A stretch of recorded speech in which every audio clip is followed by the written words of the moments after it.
네, 정치권 소식.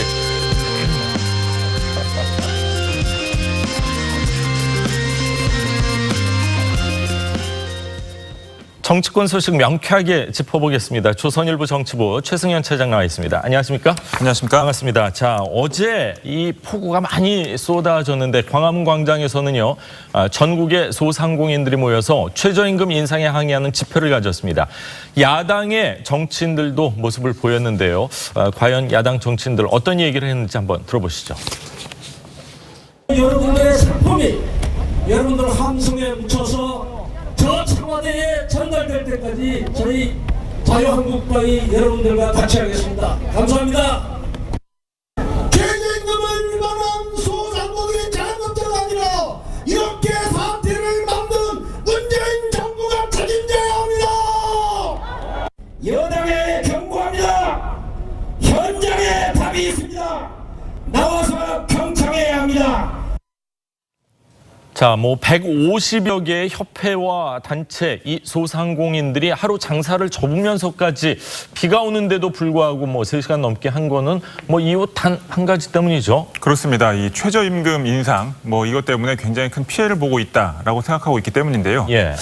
자, 지금 이제 어저께는 비가 왔는데도 이제 참가율이 떨어질 거란 예상이 있었는데 그렇죠. 주최 측 추산이 3만 명. 경찰 추산 1만 5천 명이 광화문 광장을 가득 메웠습니다. 어제 광화문 근처에 계신 분들은 보셨겠지만 이들은 2년간 29% 인상된 최저임금 인상에 항의하는 의미로 집회 날짜도 29일로 정했는데 정부는 최저임금 인상 후에 소상공인에 대한 지원책을 잇따라 내놓았지만 소상공인들은 현재 실망감을 드러내고 있는 상황입니다. 일단 2019년도 최저임금위원회 소상공인을 포함시켜달라. 이 사용자 측이 50%인 상황에서 그러니까 이것이 지금 첫 번째 요구사항이고 두 번째가 최저임금법을 전면 재검토해달라. 그다음에 세 번째가 최저임금을 사업장 규모나 업종의 특성에 따라 그러니까 말하자면 소상공인들처럼 좀 이렇게 작은 업장들에는 뭔가 이제 좀 차등 적용해달라 이런 주장을 하고 있는데 거기에 대해서 이제 이 외식업계 같은 경우에는 김영란법, 부정청탁 금지법에 따른 식사비 한도 이런 부분들을 상향 조정해달라고 요구를 하고 있는데 정부가 요지부동인 상황이라서 이렇게 사실은 집단적으로 집회 같은 걸 하게 되면 하루 장사를 못함으로써 그렇죠. 굉장히 큰 피해를 보게 되는 이런 소상공인들이 직접 조직화에 나서게 된 상황입니다. 소상공인들 입장에서 이런 요구를 내걸고 있지만 사실 정부 입장에서 받아들이기가 쉽지가 않을 것 같고 또 만약 받아들이면 일부 혼란이 있을 수도 있는 부분들이 있기 때문에 정부 입장에서는 아직까지는 전혀 어떤 반응을 보이지 않고 있습니다. 자, 어제 집회에 참석한 야당 인사들도요 목소리를 냈습니다. 정부의 최저임금 비판하면서 협공을 하는 그런 모습인데요. 문 대통령은 흔들림 없이 소득주도 성장 정책 강행하겠다 이렇게 입장을 밝혔습니다.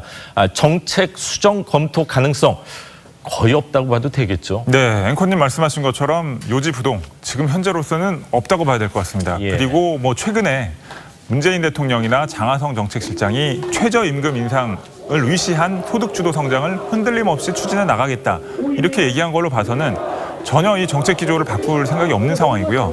아마도 지금 여권, 청와대를 비롯한 민주당에서는 이 부분에서 후퇴를 하게 되면 정권의 기세가 꺾인다. 이런 판단을 하고 야당의 공격에 빌미를 줄 수 없다. 이런 판단을 계속하고 있는 것 같은데 이 부분들은 국민들의 어떤 민생을 생각해서 좀 더 고민해야 될 부분이 아닌가 싶습니다. 그렇군요. 자, 어제 여당 의원들은 단 한 명도 보이질 않았습니다. 개인적으로 조용히 가신 분이 혹시 있을지는 모르겠지만 언론 발표에 의하면 단 한 명도 나오지 않았는데요.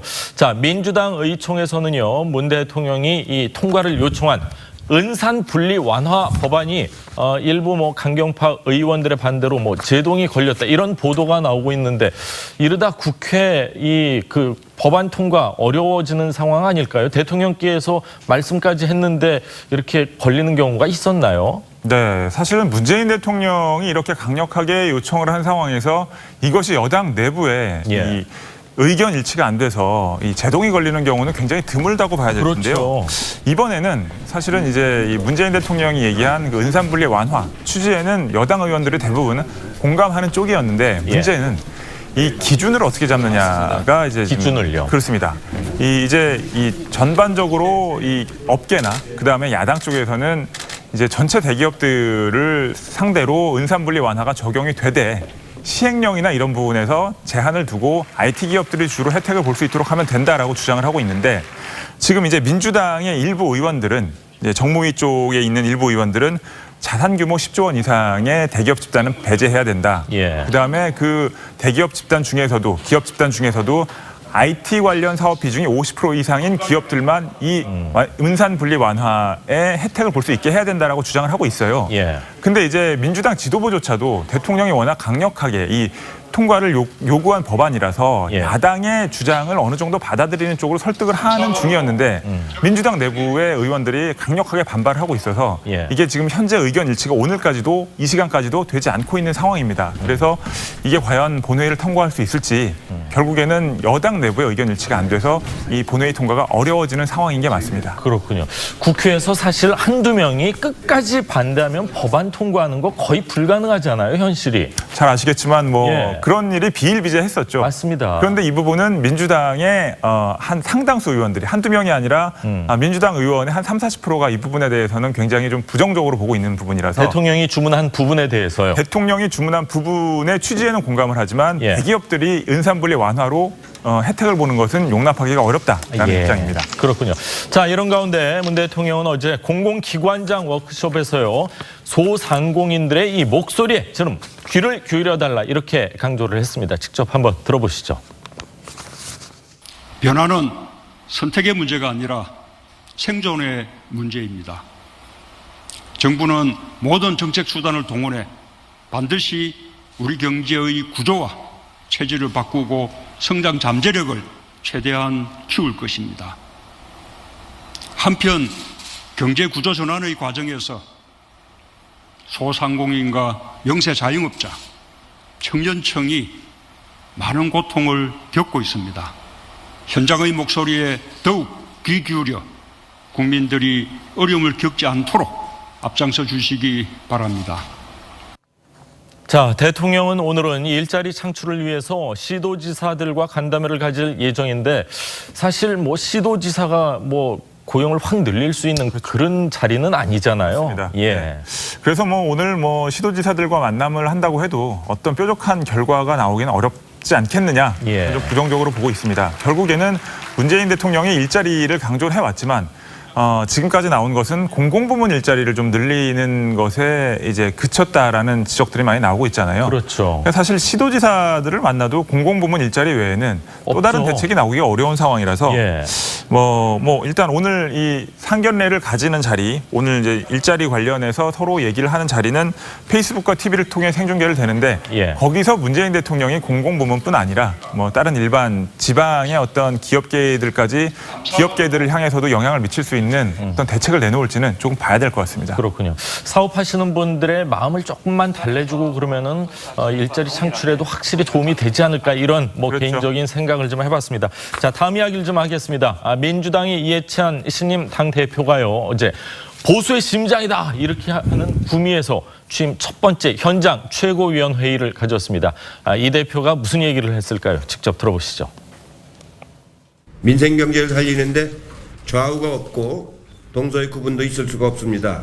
더불어민주당은 집권 여당이라는 막중한 책임의식을 가지고 더 많은 노력과 각별한 관심을 기울이겠습니다. 대구 경북 지역을 특별관리지역으로 지원을 하도록 하겠습니다. 네, 오늘 광주 가기 전에요. 전라남도 광주 가기 전에 구미를 먼저 찾은 데다 구미 경북 지역을 특별관리 지역으로 지원하겠다. TK를 향한 구애를 굉장히 열심히 하고 있다. 이런 생각인데, 자, 이해찬 대표 동진 전략, 뭐 20전 집권 플랜의 하나다. 뭐 이런 보도가 많이 나오고 있네요. 네, 뭐 그렇게 볼 수 있겠죠. 일단 방금 이제 구미가 이제 보수의 심장 뭐 이렇게 예. 말씀하셨는데 지난 지방선거 때 사실 그게 좀 무너졌죠. 구미 같은 경우에는. 유일하게 네. 기초단체장이 네. 민주당 출신이죠, 지금? 그러니까 이제 TK 지역의 유일한 예. 기초단체장이 공교롭게도 구미에서 나왔단 말이죠. 예. 그래서 아마 이제 구미를 찾은 것으로 보이고요. 당연히 말씀하신 것처럼 동진 전략의 일환입니다. 그리고 이제 사실은 지금 이 전체 우리나라 지역구도, 정치를 뭐 지역구도로 보는 게 반드시 바람직하진 않지만 예. 현실적으로 그런 측면이 있기 때문에 해석을 해보자면 유일하게 지금 민주당이 세력을 그래도 확장시키지 못한 곳이 TK. 그러니까 대구 경북 지역 아니겠습니까? 예. 여기는 아직도 자유한국당에 대한 지지세가 훨씬 높고 광역단체장들이나 국회의원들도 대부분 이제 이 자유한국당 소속이기 때문에 이해찬 대표는 이제 20년 집권론을 계속 얘기하면서 그러니까 이미 PK 부산 경남 지역은 민주당의 국회의원도 많이 당선이 되고 그렇죠. 그다음에 광역 그다음에 기초단체장들도 많이 배출을 했기 때문에 예. 이미 우리 손에 넘어왔다. 그러니까 이제 TK만 우리가 세력을 확장하면 점령하지 못한 유일한 지역이다. 뭐 이렇게 보는 건가요? 그렇습니다. 예. 호남에서 민주당에 대한 지지세는 너무나 압도적이고 그렇죠. PK도 이제 민주당이 대부분 접수했다라고 판단을 하고 TK만 우리 힘을 이제 좀 더 뻗치면 예. 향후 다음 선거 또 그 다음 선거까지도 우리가 계속 이겨나갈 수 있다라는 판단을 하는 것 같습니다. 그렇군요.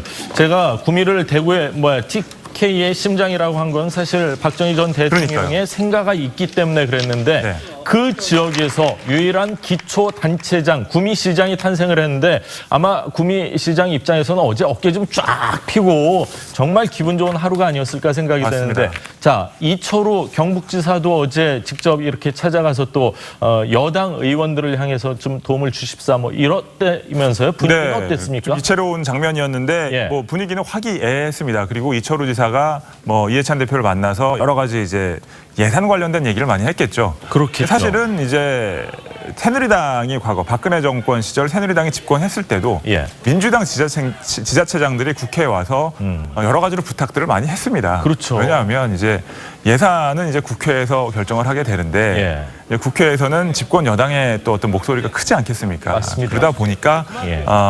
기회만 있으면 찾아와서 여러 가지 부탁을 하고 했었는데 이번에는 상황이 뒤바뀐 거죠.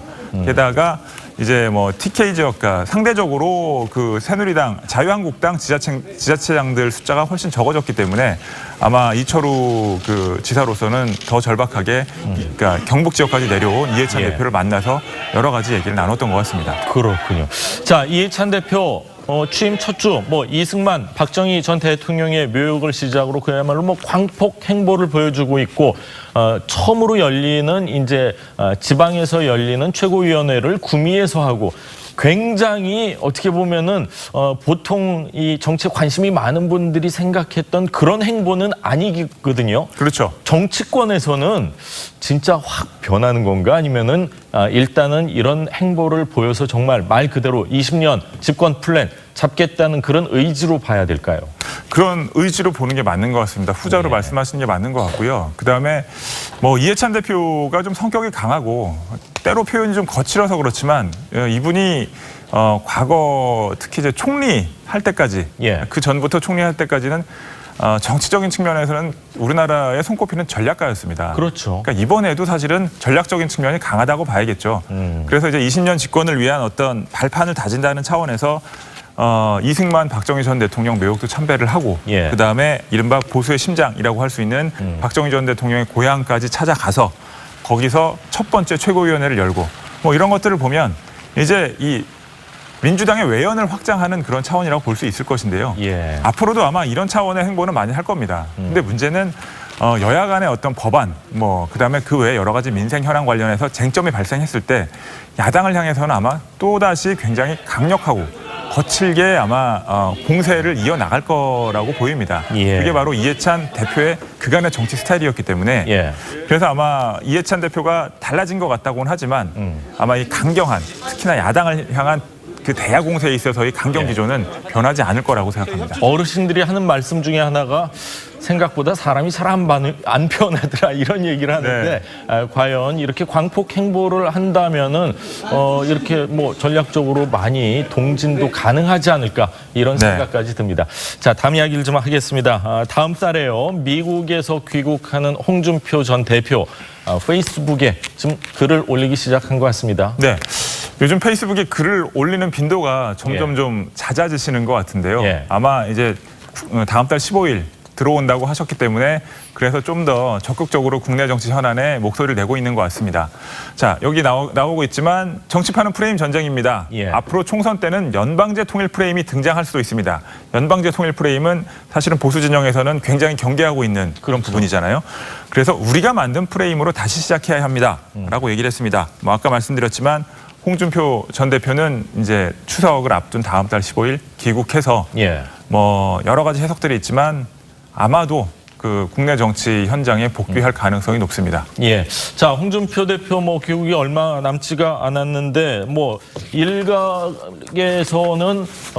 뭐 제명을 해야 된다. 뭐 또 당대표 출마하려는 거 아니냐. 막아야 된다. 그러는데 현실적으로 김병준 비대위원장이 제명을 한다거나 당대표 출마를 막을 만한 그런 권한이나 힘이 있는 겁니까?